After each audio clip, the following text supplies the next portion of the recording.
Greetings, everyone. Greetings, everyone. Okay, I got it going. I'm sitting up here talking in the microphone and I didn't have it turned on. So, without any further ado, greetings, everyone. Greetings, everyone. Welcome, welcome, welcome to another episode of Brown Girls Are Beautiful. Although we did not officially have an F Your Feelings Friday, this is going to be like a little filler, a little fill in. Okay, this is Saturday night. Heute ist on Samstag. Okay. I initially was not going to do this, but I said, let me go ahead and stop being lazy despite how I'm feeling. The tiredness has been falling upon me. Y'all, we got to go in on this Katt Williams situation. I hope everyone is having a great start to this alleged new year. You all know this is really not the official new year, right? The official new year does technically not begin until when? It doesn't begin until the springtime. All right, I've talked about that already on this channel, you all. So without any further ado, let's get into it. We gotta get in where we fit in with this Katt Williams interview, y'all. I was basically I watched it was like a 34-minute clip, and then I did not realize that he had over a 2 hour interview, y'all. I didn't even realize he had a whole 2 hour interview. That man is something else. So, y'all, we got to talk about it. He went in, y'all. He went in. How y'all doing? How y'all doing out there? Okay. Excuse the hair. I'm always saying something about my hair, but I washed it like 2 days ago and I'm letting it air dry. It's still a little damp on the inside. So I'm going to take this off, open it up and everything, and, get to it, do what I need to do with it. But that's not why we're here. We're here to talk about this freaking interview, y'all. Can y'all believe some of the things that he said out of his mouth? Y'all, but a lot of people are saying he told truth. And so you have to give credit where credit is due because there are not a lot of people in the industry that are willing to take the risk that he has taken, okay? Because they are going to be in fear of basically, missing out on alleged deals and stuff like that. Now, I do think a lot of things that he said has a lot of validity and truth to it. And yeah, so I mean, the whole interview was just entertaining and just full of jaw dropping, ear hustling, whatever you want to call it. Okay, it was a lot going on in that interview, y'all. But yeah, let me go ahead and share my screen so we can talk about this thing. All right, so hopefully y'all can hear it and see it.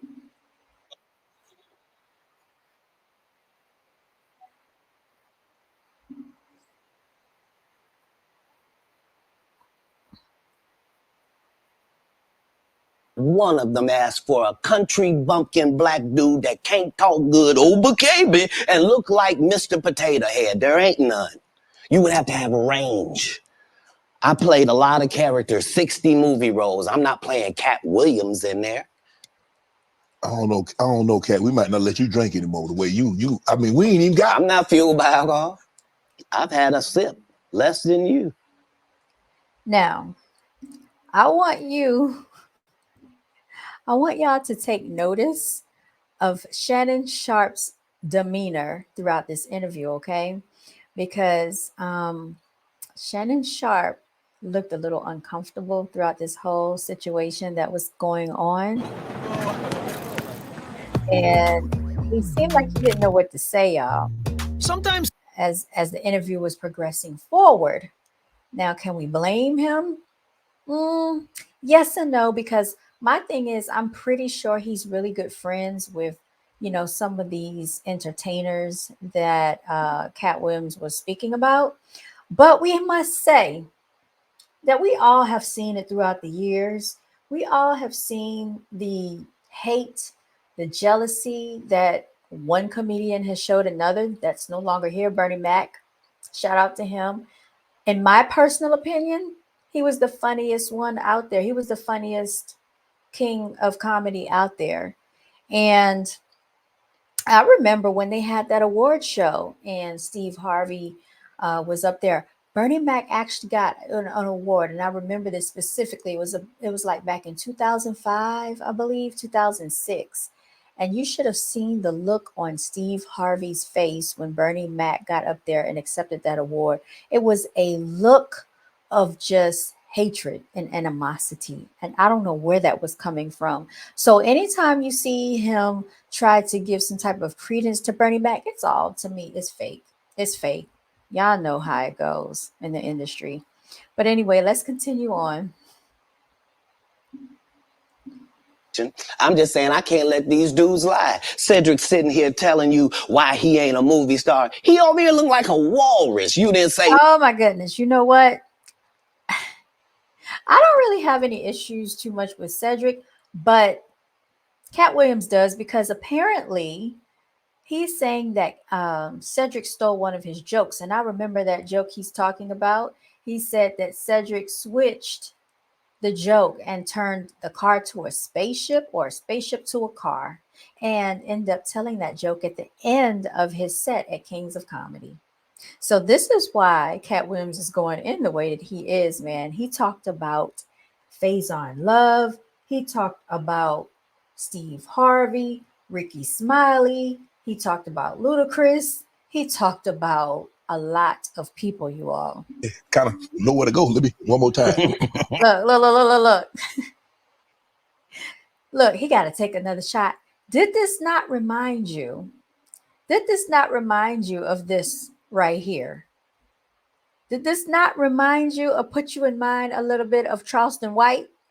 Look at him looking like a freaking high water fake elf Santa Claus with the pants too tight, looking like a candy cane, sitting up there in this demonic holiday spirit. And here's Charleston White. And he went in on Deion Sanders because basically Charleston White called out Deion Sanders, stating that Deion Sanders was a sellout because he pulled from the college team out there. I think it was a college team or something like that, a boys camp. They were doing some type of football. And instead of him sticking with the melanated boys that were out there, he basically pulled from that whole segment and went to another college, I believe. And so that was a very interesting interview. But this one with Charleston White, I think it got up to 6 million views. And I thought that did numbers. You all, Shannon Sharpe, that interview is up to 25, almost 26 million views in like a day and a half or 2 days. So let's listen into some of what Charleston White had to say. It's something like, why you got to go all the way over there? For example, this is quote unquote coming out of what you said. Fuck Deion Sanders and his sons for leaving Jackson State. Fuck Nipsey Hussle. Fuck King Von. Fuck Jay-Z. Yeah, fuck them niggas. What? That ain't cooning? No. What enlighten me? They don't say that niggas say fuck LeBron James. LeBron James get mistreated more than any athlete in the world. I ain't saying that for white people. But niggas don't say that. Niggas ain't my kind of niggas.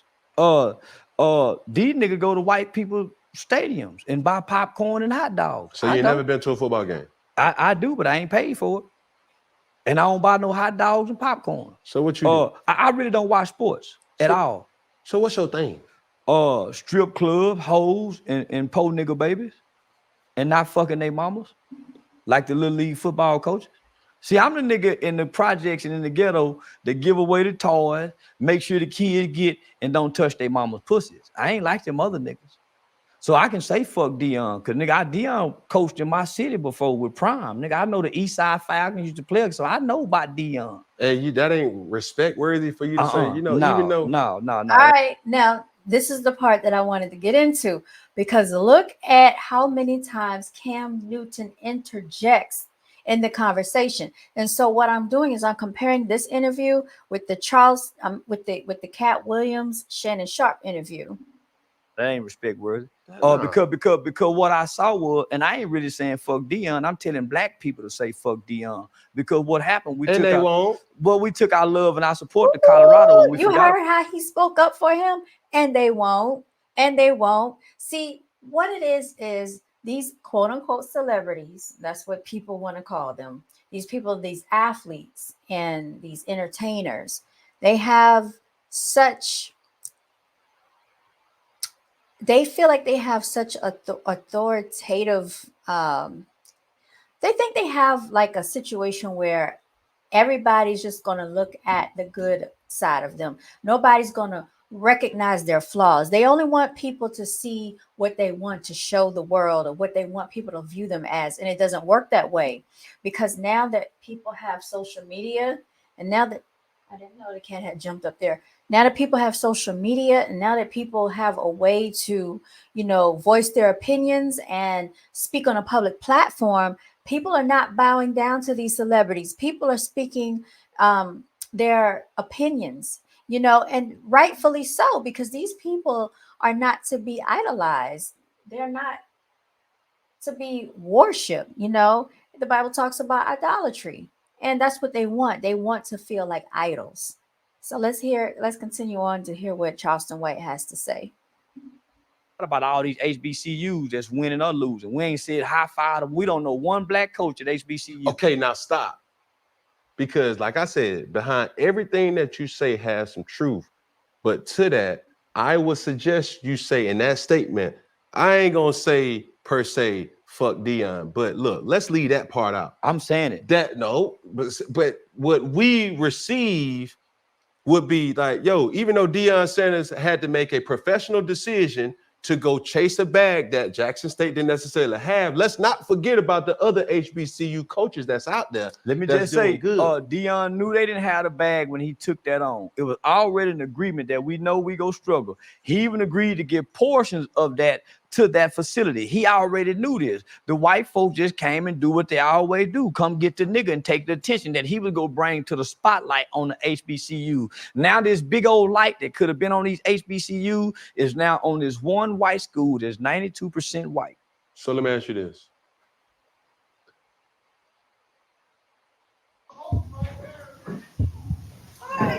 So I assume he's going to ask him a question, right? In the middle of all of that, because he doesn't want the point to be proven that Charleston White is trying to make. So he's going to interject quite a few times. You was in Deion Sanders' situation. You would have stayed at Jackson State? No. You missing what I'm saying. No, you missing what I'm saying. I ain't saying fuck Deion. Deion done what he was supposed to do as a hub and the coach. I'm saying fuck the hub and then the coach. Nigga, we don't rally behind no nigga that'll sell out for the white man job.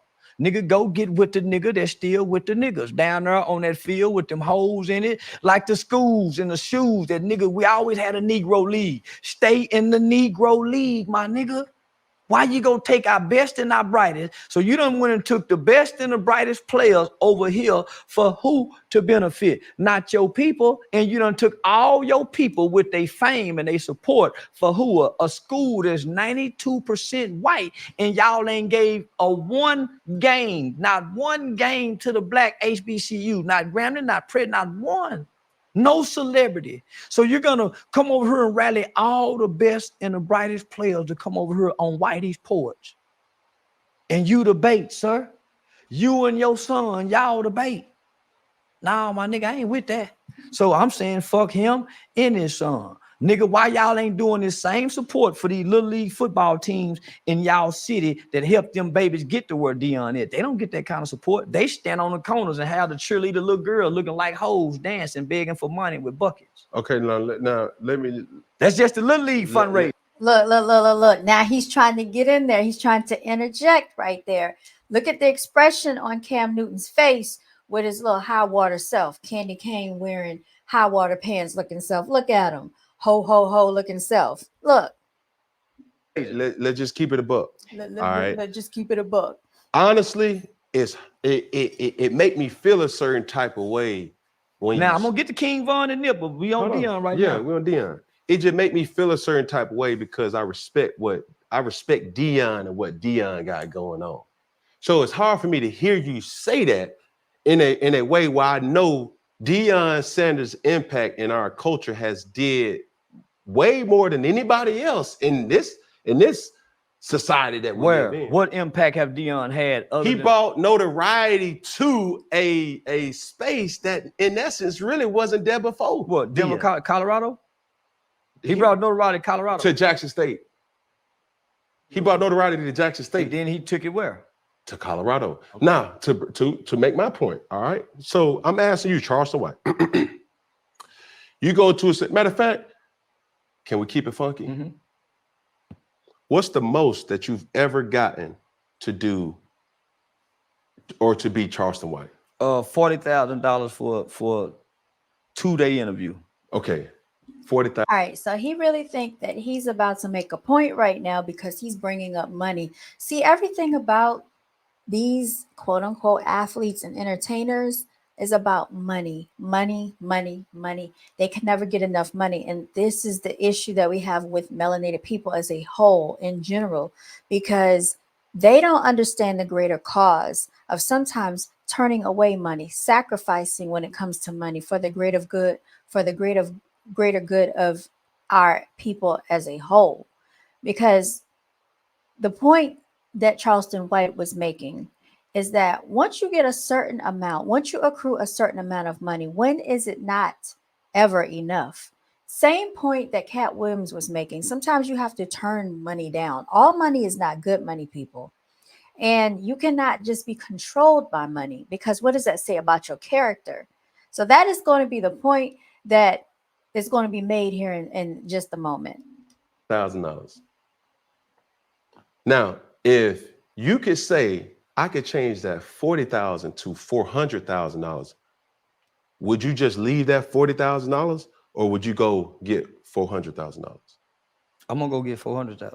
Is that not what Deion Sanders did? Mm-mm. Okay, what Deion Sanders did? Deion's son is a star quarterback that he's trying to get to the league, and he's fathering his son to the league with nobody else's children in mind.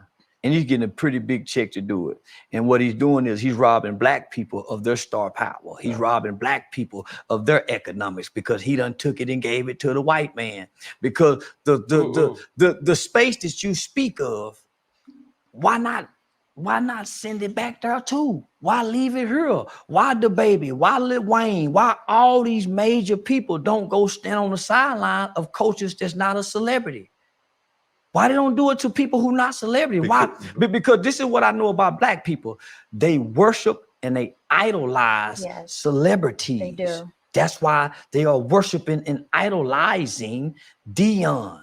They worship and idolize celebrities. And so I'm here to say, fuck them celebrities.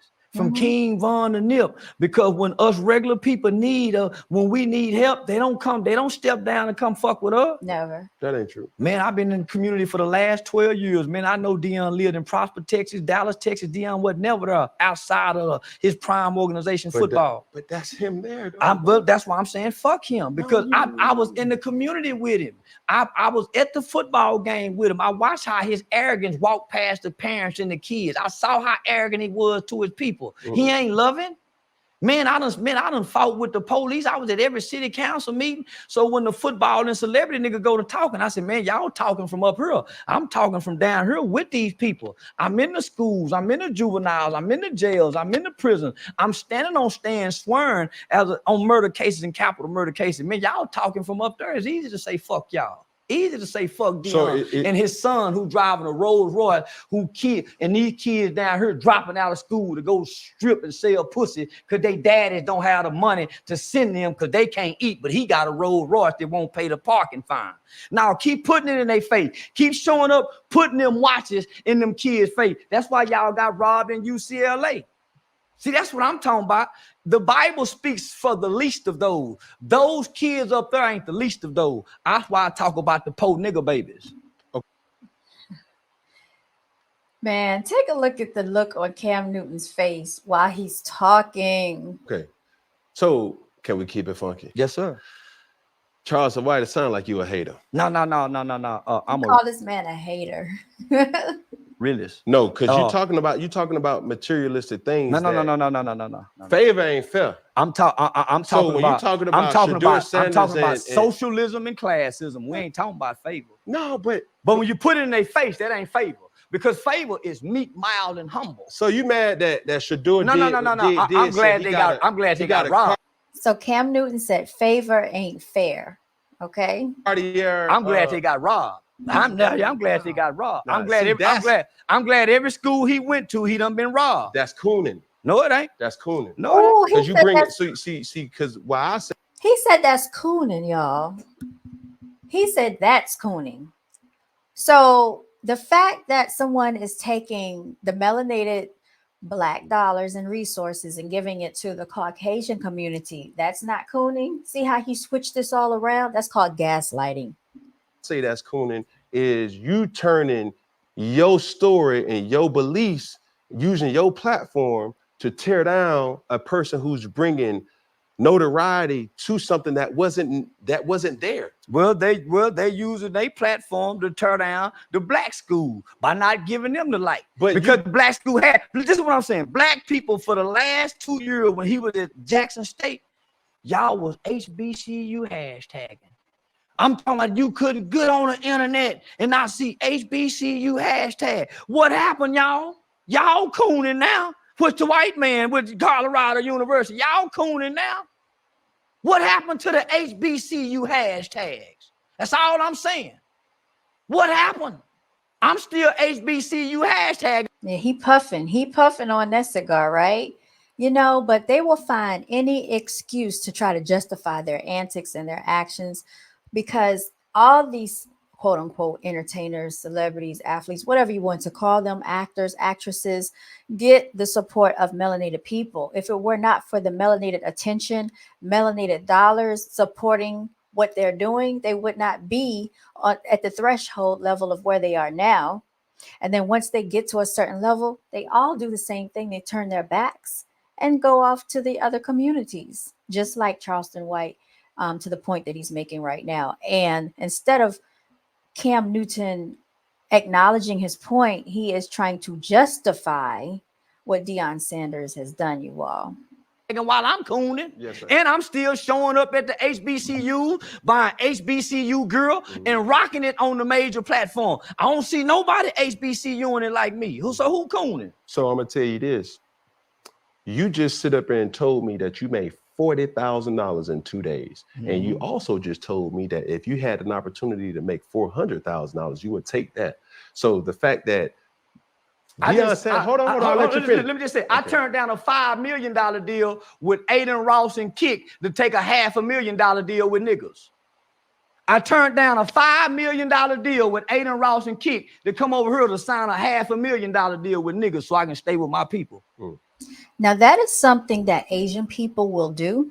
That is something that Hispanic people will do. And that is something that even Caucasians will do. Almost all nationalities and ethnic groups acknowledge these points, except for melanated people. They sell each other out at any chance they get because it's all individualistic and it's all about them. This is why, as a people, as a whole, we'll never get anywhere.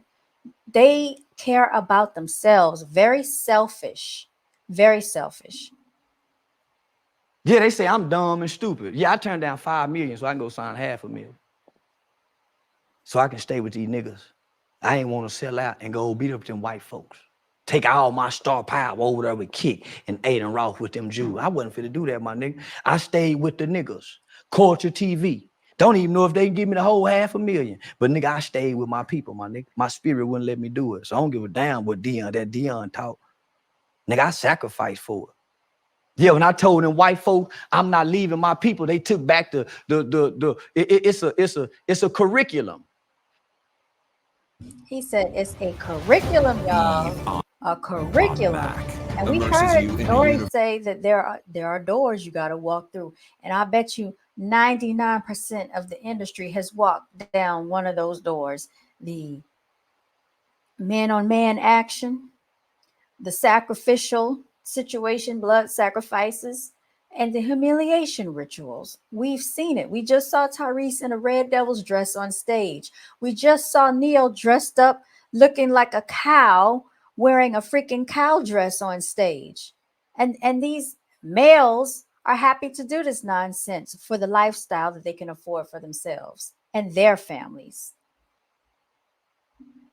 It's And for embarrassing. those that know, it's a curriculum called Thinking for a Change. When Obama implemented the My Brother's Keepers initiative, there's a curriculum that's called Thinking for a Change. It's damn near $100,000 curriculum. White folk gave it to me. But they said, Charleston, we want you. We don't want your people. I said, if you take me away from my people, you diminish the value of who I am for my people. I'm going to say it again. When you take me away from my people, you diminish the value of who I am for my people. And I refuse to do that. And Dion diminished his value to his people for his people to go over there. You got enough money where you ain't got to do. How much money you want? I don't want 100 million. That's what I'm saying. I don't want $1 billion. It's that much harder to get in heaven if you. Look at Cam. Look at Cam. It's like he's in shock. He can't believe his ears right now because I bet you he's probably one of the ones that would sell out. There are a lot of people that don't care about their people as a whole. They don't care. It's all about them and their family. And this is why melanated people are very individualistic now. We cannot unify. We have to always think as a survival technique, as a survival mode. We have to think for ourselves because as soon as you think that you have partnership, they will backstab you and sell you out for money. And this has been going on. This is why when Kanye West said slavery was around for so long because people wanted to stay enslaved, this is why.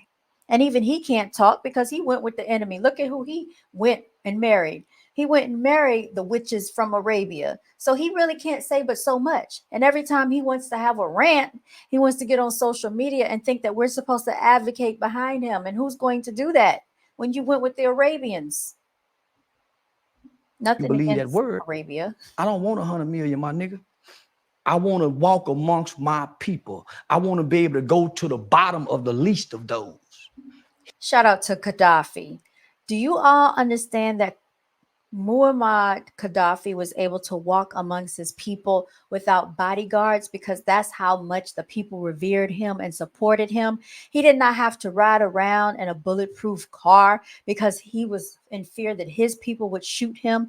He was able to make sure that his people was afforded education, books for their education, able to go to college, able to afford houses, live in houses, and pay utilities. He was not acting like the people of all these other countries, including the United States, being selfish and just worried about themselves and throwing scraps at the people. This is why Hillary Clinton had him KILLED under the Obama administration. And if you think Obama did not know about it, you are clearly mistaken. Clearly mistaken. This was all an inside job, and she still walks freely, unfortunately. So we are living in the world and the land and the country of the wicked, you all. Melanated people don't have a chance unless they were to unify on one common ground and get on code with one another. But that will never happen as long as they keep selling each other out for money. Hence these quote unquote celebrities that everyone likes to worship. He can't do that. Him know his son. They go rob him. I ain't been robbed yet. And I show up with no security. I done said, fuck. That's what I'm talking about. You can show up with no security when you are of a certain caliber of person. Would I recommend it for some people? No, because you have people that will try to get you. It doesn't matter. Just off the strength of doing it. So I don't recommend people going out here with no security. But when you have a certain type of reverence amongst the people, you can do that because you know usually a lot of them are going to look out for you. That is the point that I'm making here. And that is the point that he's making as well. Fuck Nipsey. I done say fuck the Crips. Fuck Raymond Washington. I done disrespected everything these niggas done kill for. And I travel with no security. They can't do that up there. Nah, that don't mean you ain't been looking over your shoulder. I ain't been looking over my shoulder. You I just went to sleep. I just went to sleep in the barber shop and got hit in the head with the pistol in the heel. All right. So we're going to stop that right there. Okay. And we're going to get back to Katt Williams and get into this interview with Shannon Sharpe because I'm making parallel comparisons here because they kind of remind me of one another and some of the things that they were saying and very similar style interviews, you all. Also, I do want to say Katt Williams always kind of reminded me of Prince, short, light skin, dark black hair, and their voices sound alike. And then it's so funny that it was revealed that they were kind of like friends, unbeknownst to me behind the scenes. And I was like, that is very interesting. And then he also said that he met Prince when he was at the age of 12. I don't know how he was afforded that opportunity, being that he was, I think, emancipated out of the house or left the house at 12. I don't know how he and Prince met up. He never did go into the backstory of that. Some things I do kind of question, like when he left home at 12, at the age of 12, how did that happen? He didn't go into a lot of details about it. Also, he ended up with being a single parent father. How did that happen? Who was the mother? Was she on drugs? Like, a lot of the things I do have questions about, some of the things that he had spoken about. But let's continue to hear what he had to say, y'all. Right. We good now? Because the people want to know, well, why would he get blackballed? Yeah. Oh, I was gonna ask you that. because in 30 years I've done nothing but collect. Recordings just got better. Hey, it's Dana from StreamYard. Y'all I'm need so to excited to stop announce that playing with me.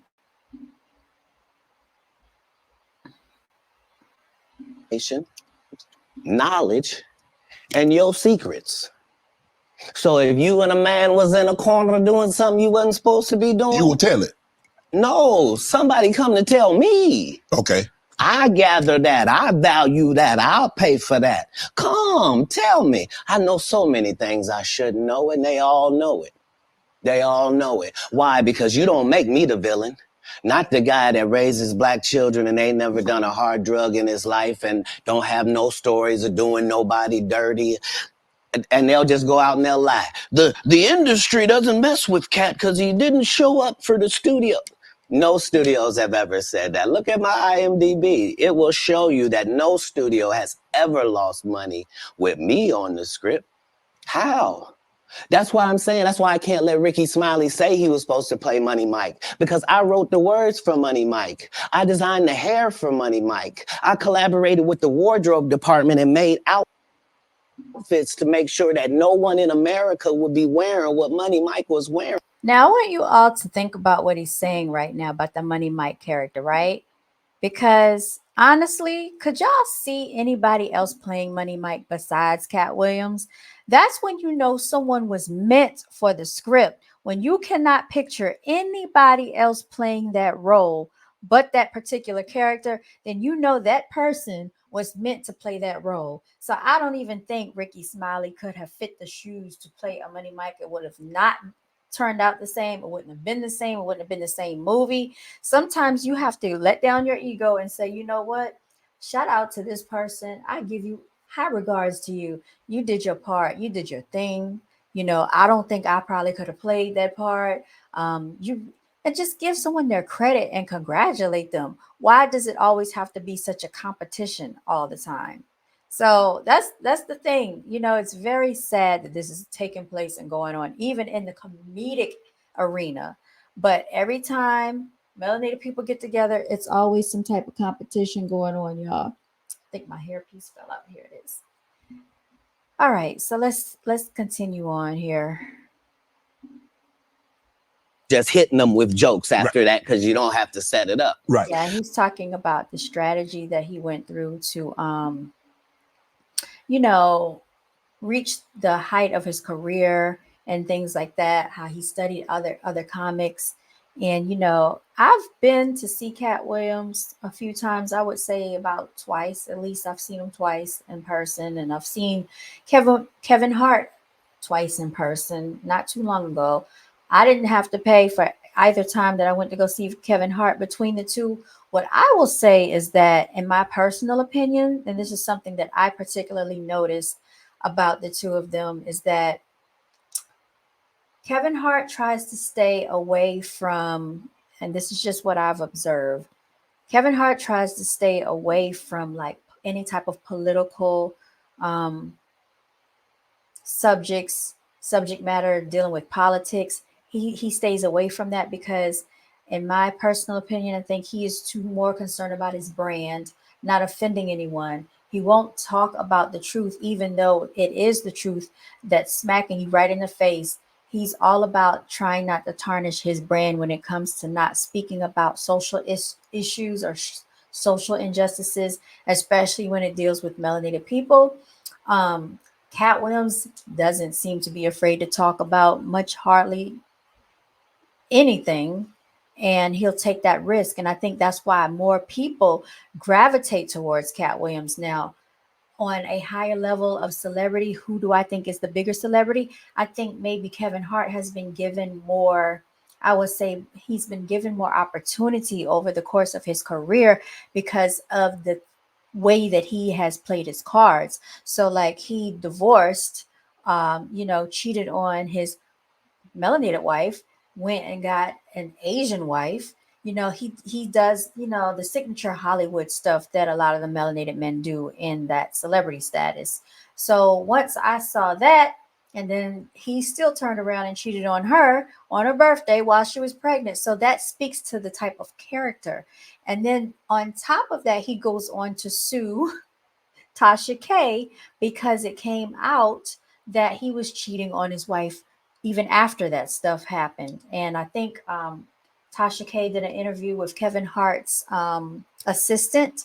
So there's some things going on with that. So why would he be trying to sue Tasha K if something were not true? Now he's trying to claim that Tasha K was trying to extort him for $200,000. I think a couple of years ago, Kevin Hart was saying that allegedly one of his so-called friends tried to extort him because there was a tape that surfaced with him cheating on his wife while out in Vegas, I believe, and maybe they wanted money for it. So you see, Kevin Hart seems to continue to have these character issues of being not so honest with the one person that you're supposed to love and cherish the most. That is supposed to be your wife, the mother of your children, the person that you took vows with. So if you can do that to someone that is supposedly that close to you, that you're supposed to love and cherish, and in sickness and in health, and take them for better or for worse, that gives birth to your children, right?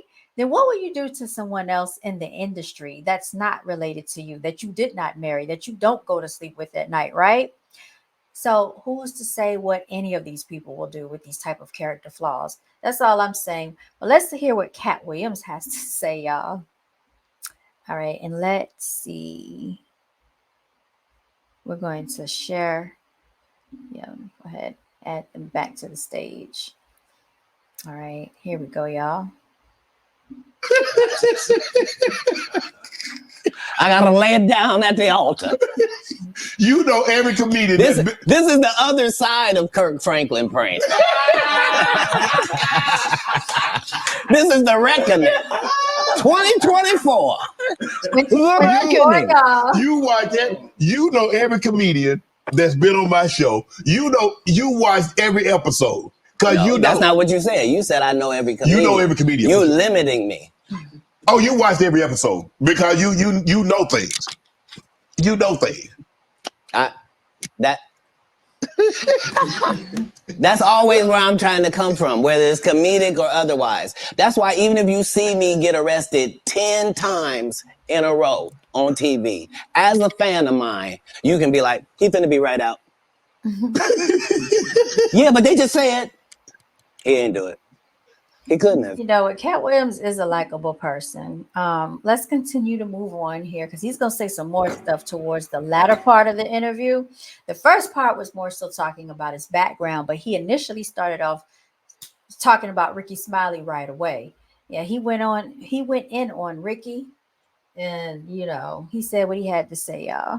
So you believe if your talent doesn't support it, you should fall by the wayside, and the guys that have the talent and they get elevated, they should move. No, that's what water says. That's what the universe say. The universe say the levels.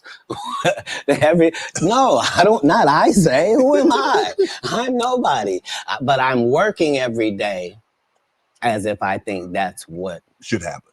is how it should be. And I'm choosing comedians that also write and work hard and don't steal other people's material. And I'm making sure that they all make $300,000 a season. And I'm making sure that they're not ever signed to me or my conglomerate. And that's why they're successful. No, you can work with me and still be an independent businessman, boss owner like you came in. Right. I don't need you to be subservient to me. That's those other guys that make you pay dues.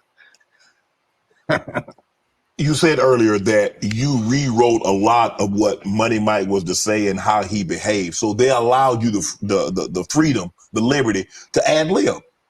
How much? What I'm saying if I did it and I did a good job at it, you can thank me. I was involved. Right. I'm not going to come later on and tell you, I never even read the whole script. So how you know what roles? What? What do you mean you never read the women are as great as any other women. But I'm not going to act like I'm not scared of them. I have a reason to be scared. All right, let's rewind this back, y'all. This is interesting. Is when you started out.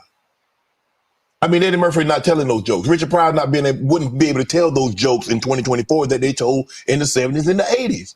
So they wouldn't have told them. But that's my point. They're not inferior people. No. If they were in this time, they would be going according to our time. Just like then we were going. So basically, Katt Williams made the point that Ricky Smiley always played the same character every time he had a comedy show. And that was that old lady, what's her name? Bernice Jenkins or something like that. He's playing the organ, the old lady at the church. That's all he would ever do. Or either he would play Lil Durrell, D-A-I-R-R, and Lil Durrell. So he was saying that he was making fun of the mentally challenged, if you will. And he's saying that there's a place and time for everything, but, you know, some people could have taken offense to that. And so basically then they start talking about, you know, that whole situation. So that's what they're going into now. Going according to that. Like, that's how it is in the world. There are words that we can use for a while. And when we use them for a while until somebody says that ain't a good word, we should stop saying that. Correct.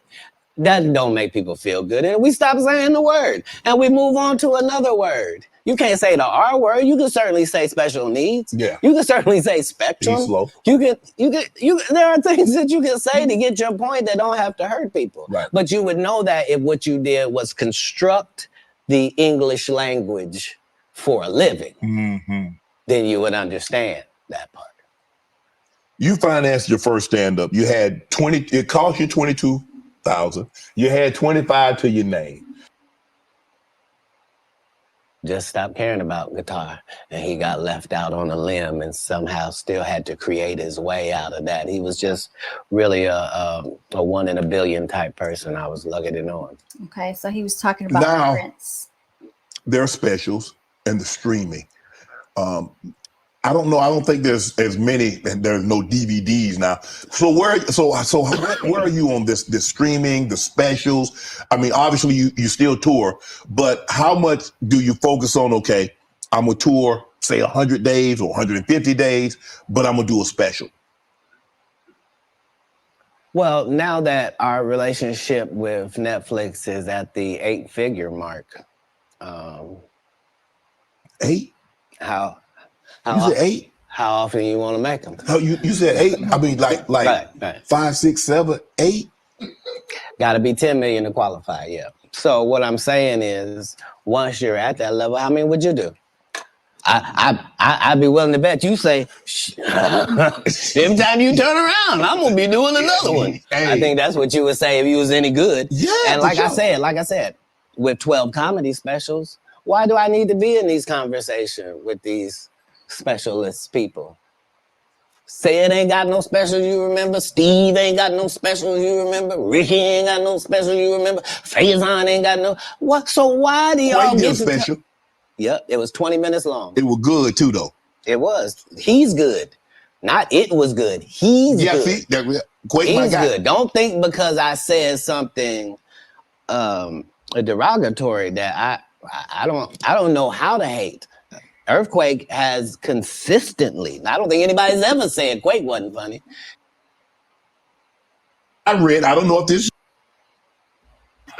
All right, y'all, they about to do another commercial. So as you can clearly see, he's just going, giving his honest opinion about the comedians that he's worked with in the past. But a lot of people are going to be upset about this interview. As I read that comedians on your show say that women sometimes would bring them money and not say where it came from.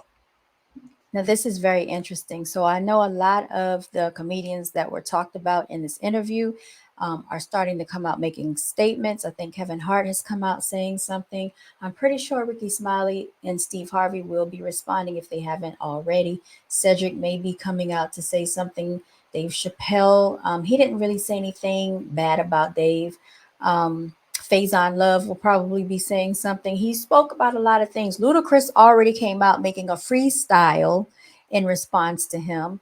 And so this whole situation, this interview has probably sparked a lot of activity out there, y'all. And I think he's actually going on tour. So this was very strategic on his part.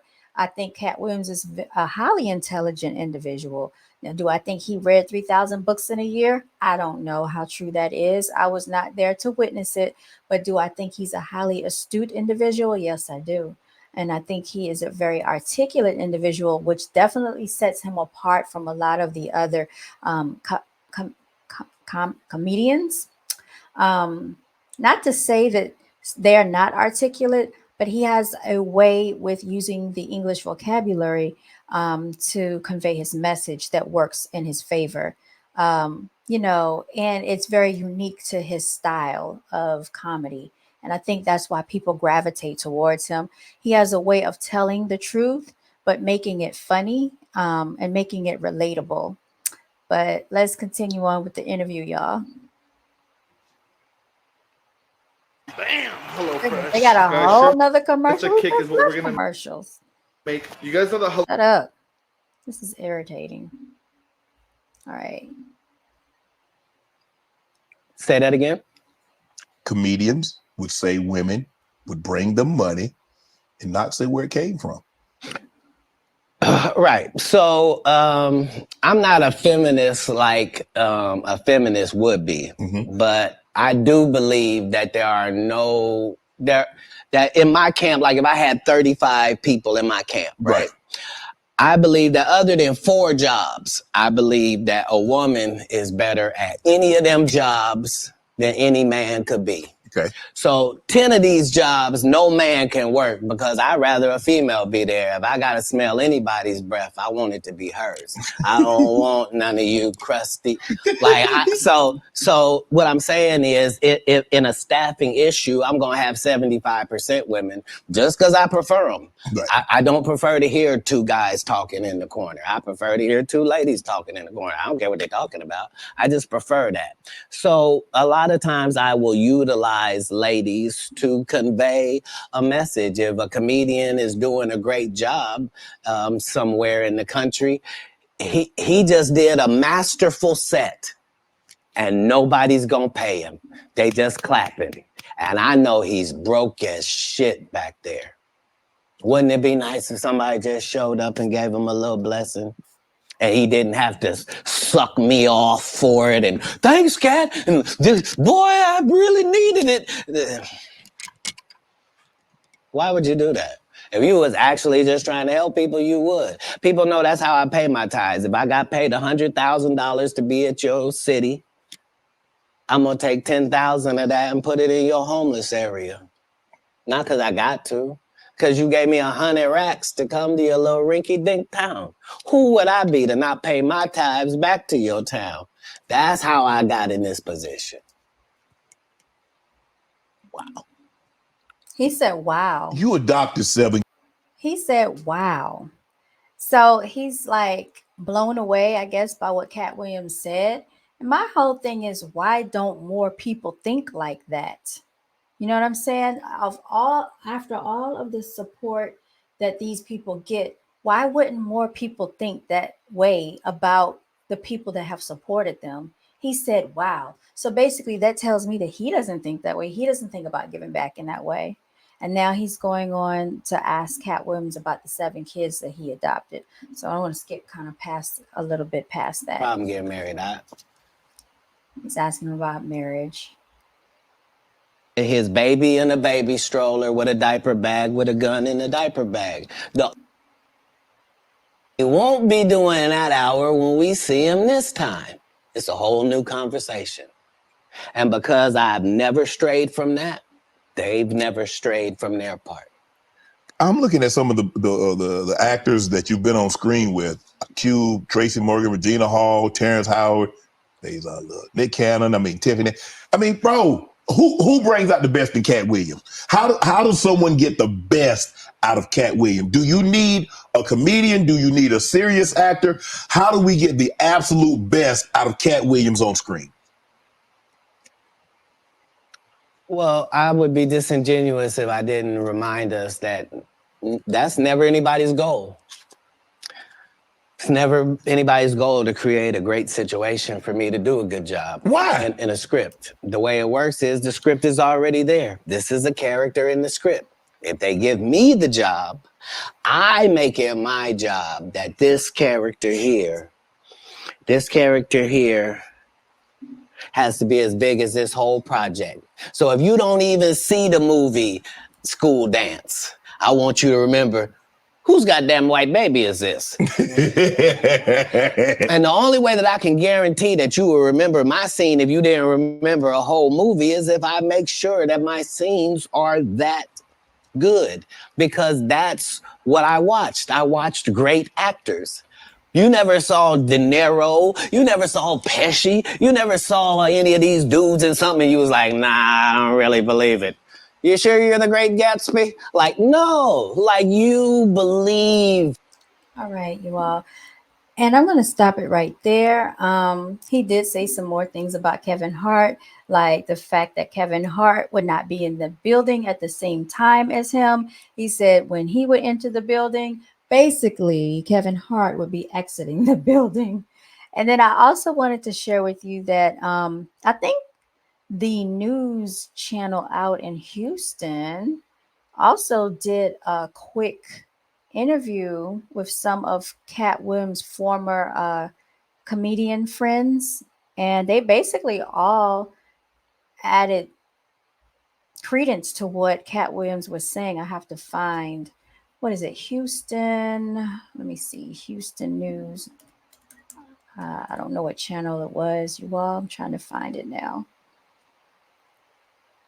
Okay, here it is, Fox 26. So Fox 26 actually had a whole segment about Katt Williams. So I'm going to go ahead and share that with you now.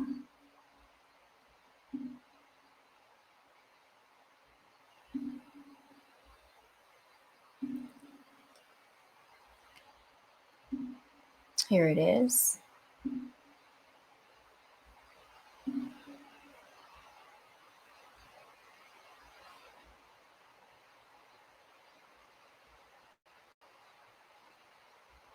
Katt Williams recently appeared on Shannon Sharpe's podcast, Club Shay Shay, and he did not hold back while criticizing other comedians with the year in the game. Everything Cedric and Ricky Smiley ever been in got canceled for not being funny. Ricky sat here and told you that they cut him out of every movie he did. They always had a reason. Right?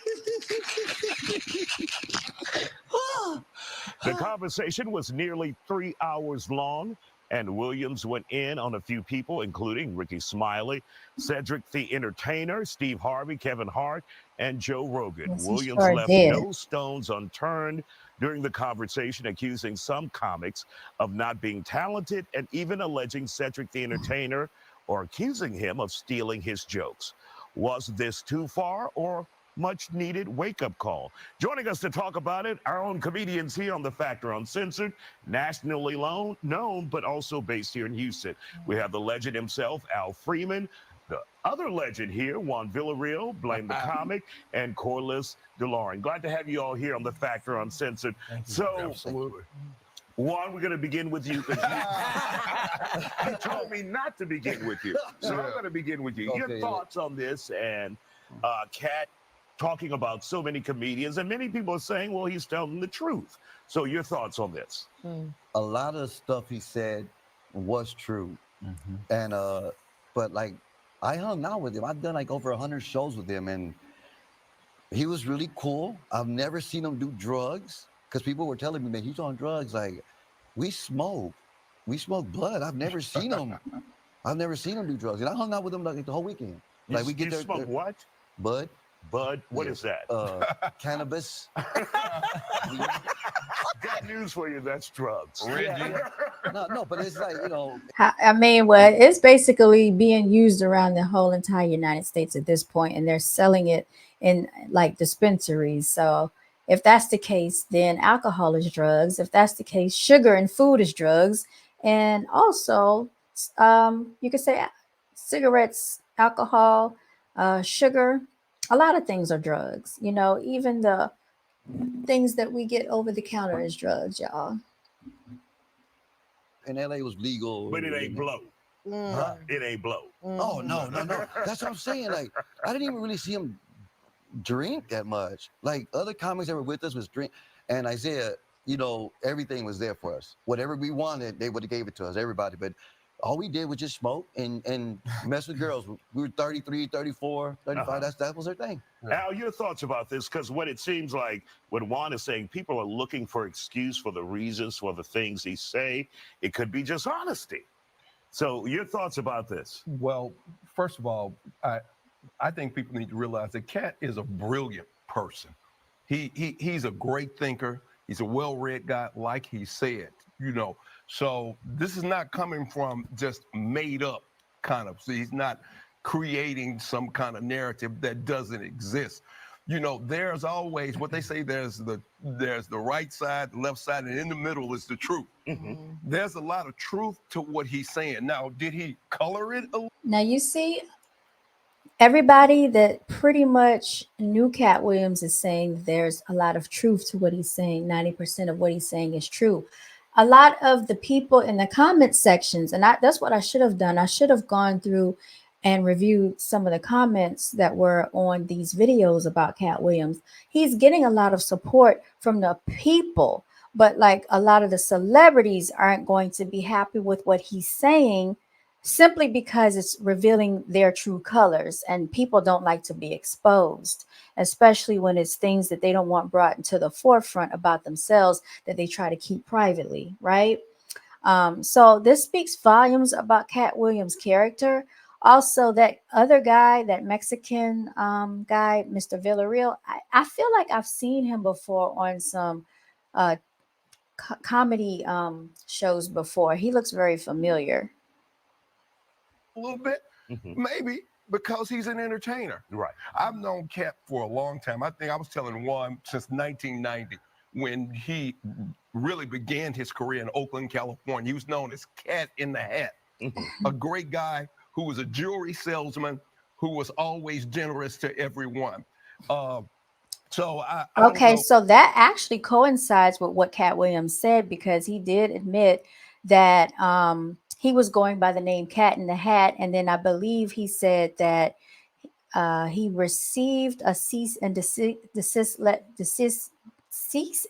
letter saying he could not use that name anymore because of Dr. Seuss. So he simply became Katt Williams. So that story does coincide with what this guy is saying.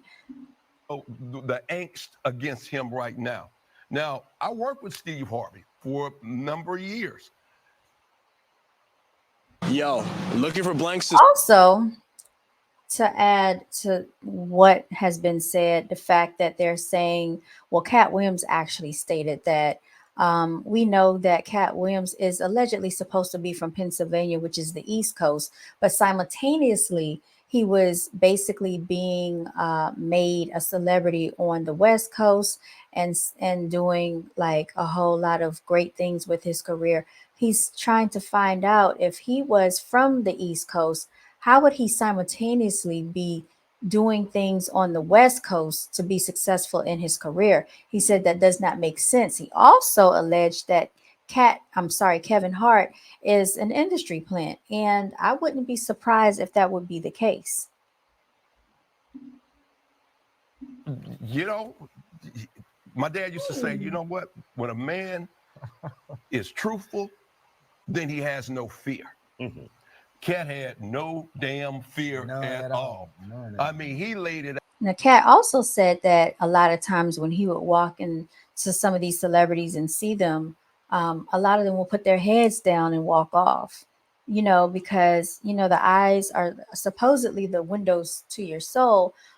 People don't like to be revealed. They don't like for you to see through them. They don't like for you to see the truth about them. So they flee. So that is another good, interesting point that he made. Just like he was supposed to.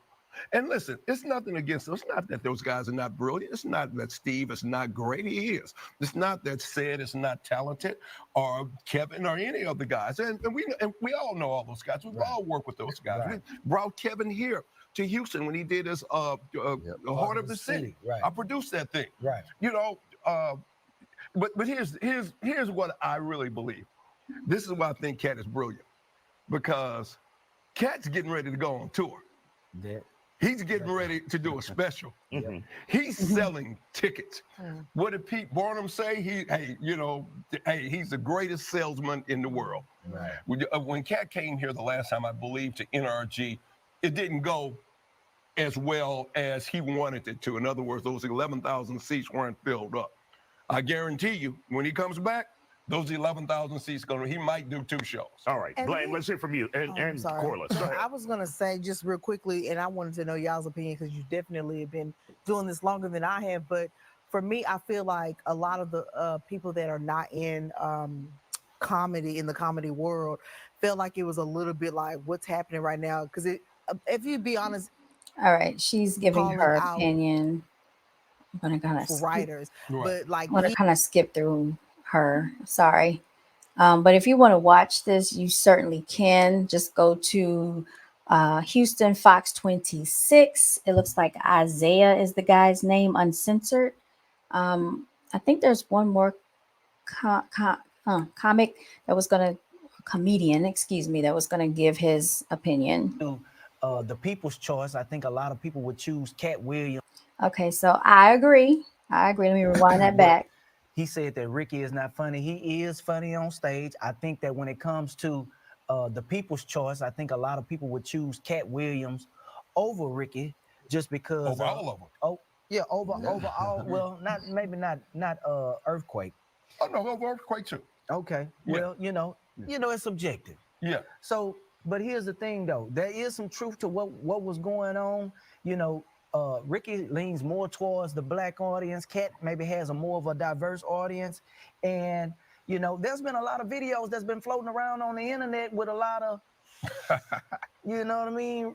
comparisons that look just alike. You know what I mean? Yeah. And I want to say that I'm one person removed, or I know the person exactly that that has said some things to me before Katt Williams said it that lets me know that there's some truth before he made it public. Well, here's the thing. Out of time, guys. We'll be back. All right, y'all. So like I said, if you want to watch the rest of that video, go to Fox 26. That's Houston, Isaiah, uncensored. I hope I'm saying that correctly if you want to check out the rest of that interview. But basically, those are some comedians that has worked behind the scenes with Katt Williams, have been on the stage with him, has known him for a number of years, 10, 20 years. And they're saying that a lot of the points that he made in his interview with Shannon Sharpe have been valid points. There's a lot of credence to what Katt Williams has been speaking about in that interview. So I'm pretty sure there are going to be a lot of people that are upset right now, and they are strategizing, how to make their comeback and how to attack him.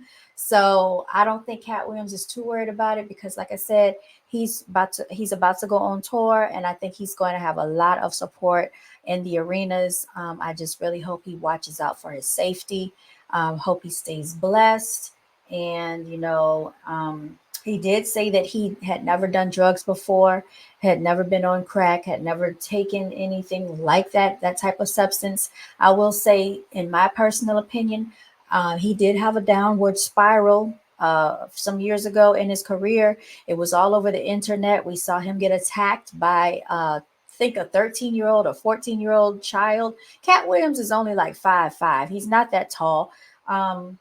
Eddie Griffin, he's another one. He's not that tall. Then you have Kevin Hart. Oh my goodness, he's like a little midget.